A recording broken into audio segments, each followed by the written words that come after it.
They say love is strong, but tradition is stronger. 5 seasons ago, I broke the law of the land for a warrior with fire in his eyes. We thought we could hide our love behind trees and silence. But the forest heard us. This happened 5 seasons ago, during the time when the cattle herds returned fat from the highlands.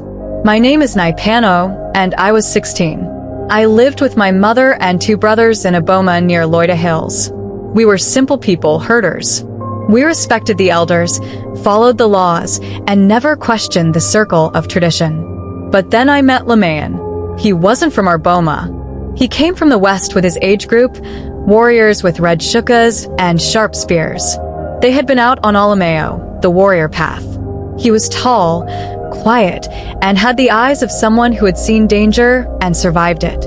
I met him when I went to fetch firewood. He helped me lift the bundle onto my head. He didn't say much. Just, "You walk far for fire." I smiled. "You walk far to find a fight." That made him laugh. We started meeting secretly, near the salt lick, behind the old fig tree. He gave me a beaded bracelet.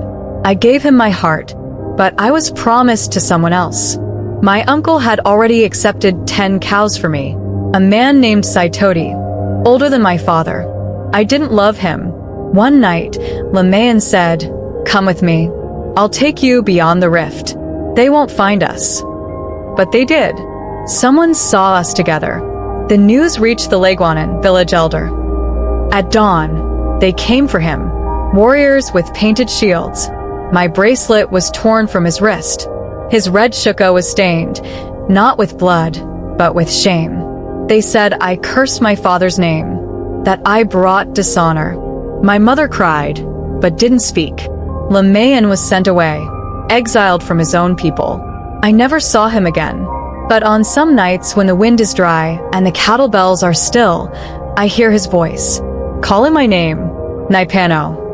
After Lemaiyan was taken, the days felt heavy. The sun rose and set, but my world remained dark.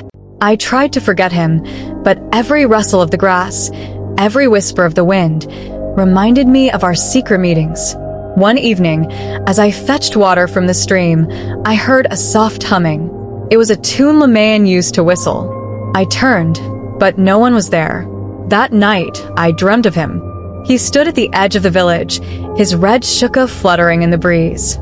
He beckoned me, but when I reached out, he vanished. The dreams became frequent. In each, he seemed closer, his eyes filled with sorrow. I confided in my mother. She said, "The spirits are restless. Perhaps a ritual can bring peace." We visited the village elder, who prepared a cleansing ceremony.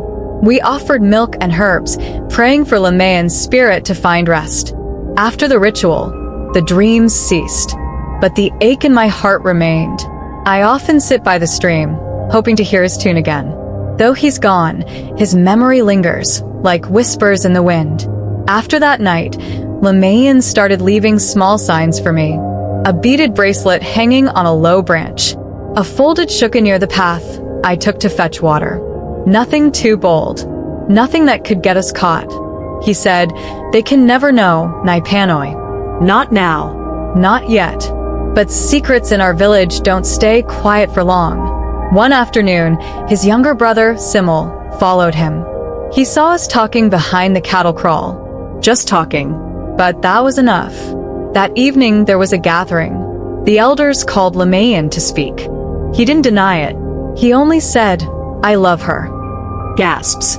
Then silence. Then the shouting started. "You shame us. She is not one of us. She will never carry the blood of our warriors." Lemaiyan was told to leave the village for 40 days. Exile. A test of his loyalty to tradition. If he returned early, he'd be beaten. If I spoke to him during this time, I'd be sent away forever. My mother said, "Naipanoi, do not look for him. This is not love. This is danger." But I couldn't stop thinking about him. One morning, I snuck out before the sun rose. I walked far, past the grazing lands, into the hills. I found his red shuka hanging from a tree branch. Below it, fresh footprints. I followed. That's when I heard drums. not the ones from ceremonies. These sounded wrong, hollow, slow, and no one was beating them. I hid behind a rock.